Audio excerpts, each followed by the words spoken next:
are not blind, are we? We're not blind. Are we? Which is it? It makes all the difference how we read that line, doesn't it? In that first version, we might hear some of those Pharisees who welcomed Jesus at age 12 as a brilliant young scholar, but they've been unnerved by his growing fame and his radical challenges.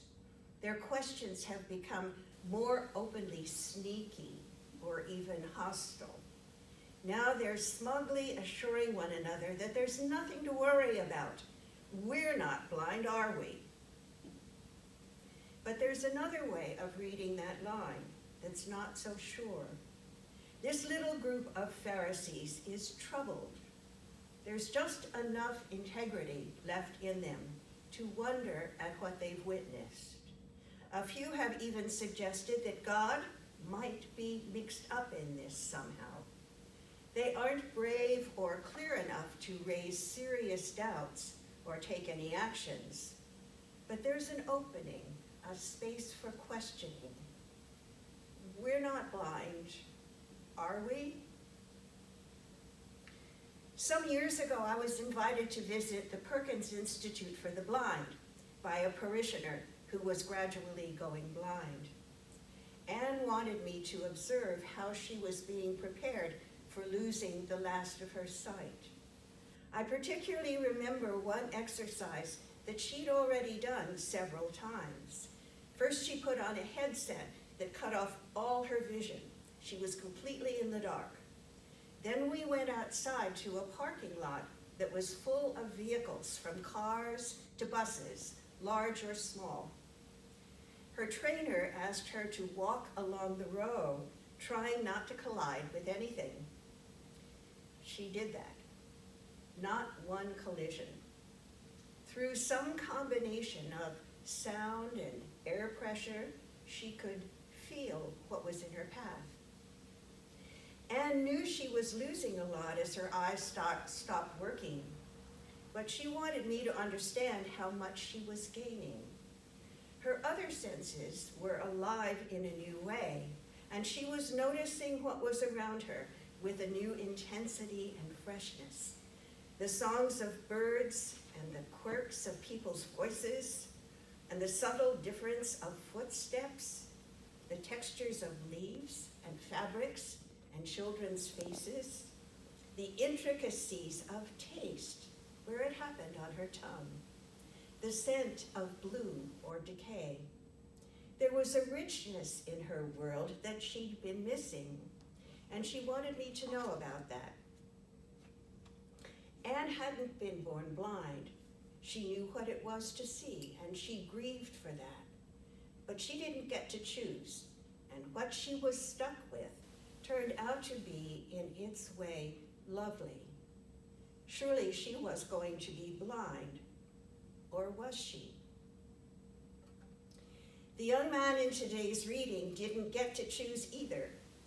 He'd been accustomed to living in darkness, and there was nothing lovely about it. Instead, he and his parents lived in shame. Those around him believed that somehow they all deserved it, and so they were at the bottom of the social hierarchy. But he was hungry to see, even though he didn't have the slightest idea what seeing was. People tried to tell him, but their words didn't make any sense. Even so, he knew he was incomplete. And yet I think it was Oliver Sacks who told us that sometimes those who are suddenly given sight are so bewildered, so overwhelmed, that they beg to be blinded again. This young man just happened to run into a miracle. Suddenly he could see. And it should have been all joy for him, but that wasn't the case at all. What had happened to him violated everything that the proper people around him could understand, and they had to explain it away. This young man might be lying. And anyway, his supposed healing was on the Holy Sabbath by some guy without credentials. All wrong, all unacceptable. They were invited to see but it was more than they could stand, and their choice was to say, "No, thank you." So what that young man saw suddenly and without preparation was not just a blur of light and form. He saw that his own parents pulled back from him out of fear. He saw that his own people, the community that had allowed him a certain humble role in its life, had now turned against him, and in fear and rage they drove him out. But what he also saw for the first time was that all the roles and rules and definitions he'd accepted, even depended on, were terribly wrong. And he chose to see even more. In Jesus, he saw a new way and finally claimed the truth he saw. "Lord, I believe." Surely he wasn't blind, was he? All of us are faced with that choice again and again, to see or not to see. Very little kids want to see everything. They begin with absolutely no idea of what all those lights and darks and colors around them mean. And they study their own fingers and toes as if they were mysterious, wondrous objects to be figured out somehow. But they have that knack of becoming absorbed in one object, one face at a time. As you know, if you've ever been pinned by the stare of someone who's not yet a year old, maybe that's as much as their developing brains can handle, the wondrous mystery of your particular face. But over the years, as the teeming world crowds in, they have to edit out more and more of the information coming in at them to stay sane. I met a young woman who was actually hospitalized because she couldn't do that, especially when it came to seeing human pain. She saw it all and she couldn't bear it. In that hospital, she was being taught how not to see so much in order to survive. I have a new friend in our retirement community. I heard about Charlie because he's an ordained Methodist minister, so I met him for coffee and asked him about the shape of his life. He mentioned in passing that he'd been in the war, and that turned out to be World War II. He served in Patton's army in Germany. I discovered an anthology compiled in 2014 of all the stories of Brookhaven residents who had experienced the war. Charlie wrote about being a very young infantryman. He'd been sleepless for 2 nights and separated from his platoon and under sniper fire when he came upon a badly wounded German soldier. Here's how he described their meeting. "Our eyes locked, 2 blue-eyed boys in a black woods of chaos. Painfully, he said to me, 'Shoot me.'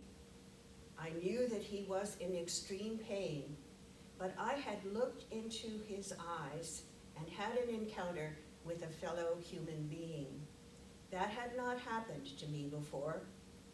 With 4 months of combat behind me, I was one of the efficient killing machines that combat soldiers become, who turn other human beings, the enemy, into objects, overcoats, virtual figures of evil power. The boy had become none of these things, and I was not an efficient machine. With tears in my eyes, I rose, turned, and walked away. I could not pull the trigger to end his suffering, nor have I ever been able to walk away from that lonely encounter in the woods." He was not blind, was he? Though who could blame him for wishing he were? That experience has haunted him ever since, and it had a lot to do with his conviction years later that he was called to ordination. And his work as a theologian has focused on what happens when we dare to look into one another's eyes, when we see each other without any barriers at all, and risk being profoundly changed by that encounter. Recently, I was told about a young woman named Nancy who was widely known for her skill in spotting birds. She lived on a large piece of undeveloped land in Belmont, and she discovered that a scruffy, troubled-looking teenager had built a treehouse deep in her woods. She told him that wasn't okay, it would have to come down. But under all that disheveled appearance, she saw something that touched her. So she said she had some work she'd pay him to do. While he was working, she noticed a big bird flying over and she pointed it out. He said, "Red-tailed hawk." "How did you know that?" she said. "Well," he said, "it had a red tail and it was a hawk." It turned out that he knew many other birds too, and that he had no family support, no adults to help or advise him. He said he needed to earn money, and she suggested that he might find work with a particular large business where she had connections. She said he needed 2 references from people who'd known him over time. He thought about that a bit and then said he thought he could do that. And he got his 2 references from the chief of police and his truant officer. He got the job, and he did very well. And then he went on to college and then graduate school, and he is now a worldwide expert on owls. What Nancy saw in that young man and responded to had been invisible to everyone else, and her willingness to see him whole transformed his life. She wasn't blind, was she? How much we miss, how much we lose every day by our accidental or deliberate or quite necessary blindness. More so because of those seductive electronic devices that allegedly help us to see without limit. All those lives around us on the street, on the subway car, all those people with their eyes fixed on their flashing screens, a welcome distraction, especially in a time when there's so much that troubles us, especially these days when the streets and subway cars are nearly empty and we only have the tensions of togetherness or the echoes of our own troubled minds. But it's possible to make a different choice. We can name this blindness and refuse it. My granddaughter Sarah was asked on a college application what skills she had to offer the world. Here's what she said. "During my freshman year, my phone was constantly in my hand. I had a 400-day Snapchat streak with multiple friends, watched all 15 seasons of Grey's Anatomy, and spent hours scrolling through Instagram, comparing my body to edited pictures. I embodied the definition of a screenager." She wrote on about some hard things that crashed into her life in her sophomore year, and about how they forced her to think about the choices she was making. Then she continued, "My skill is that I keep my phone in my pocket. Although I still feel the draw of online distractions, I have grown closer to living a fulfilling life through developing this skill. Not having a constant stream of edited media hurting my confidence has been incredibly beneficial. My relationships with my parents and friends have flourished, and I go to bed happy with how much I have accomplished each day." You have to sympathize with those Pharisees. They were holding on to what protected them from the chaos mounting around them. The law, the Torah, the sacred rituals and traditions helped them feel safe. But Jesus was forcing them to think about what they were shutting out. And it was painful and frightening and some just refused. We're not blind, are we? For them, crucifixion seemed like an easy solution. But for others, that little sliver of doubt could be an opening for change and for hope. We're not blind, are we? As with us, that willingness to wonder, to question whether we've really got it right, could be the start of making all things new. It's the anguished, exhausted voice of Pontius Pilate saying to Jesus, "What is truth?" It's the sudden, shocking insight of that Roman centurion, all his convictions stripped away by the sight of the cross. Certainly this man was innocent. Just a crack, but then possibly a transformation, blindness healed. What Jesus shows us is that God sees it all. The pain, the sorrow, the ugliness, the ravaging of disease and loneliness and fear, and does not turn away. Jesus saw it all. He saw that despised tax collector, Zacchaeus, hiding up in a tree, and called him down to be his dinner guest. He saw the crippling resistance of the rich young man, and looking upon him, loved him. He saw Mary weeping over her brother's death, and he wept with her. And from the cross, he saw his own people cheering for his death, and asked God to forgive them. They don't know what they're doing.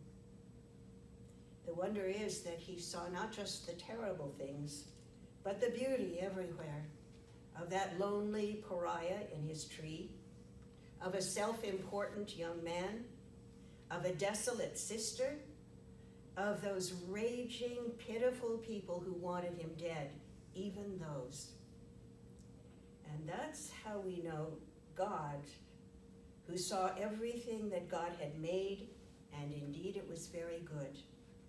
That's the God from whom no secrets are hid, who sees and grieves, and out of all that love, finally forgives. We live in a very difficult time, but it is for just such times as these that Psalm 23 is given to us today, to restore our souls. Surely goodness and mercy shall follow us all the days of our lives. Thanks be to God.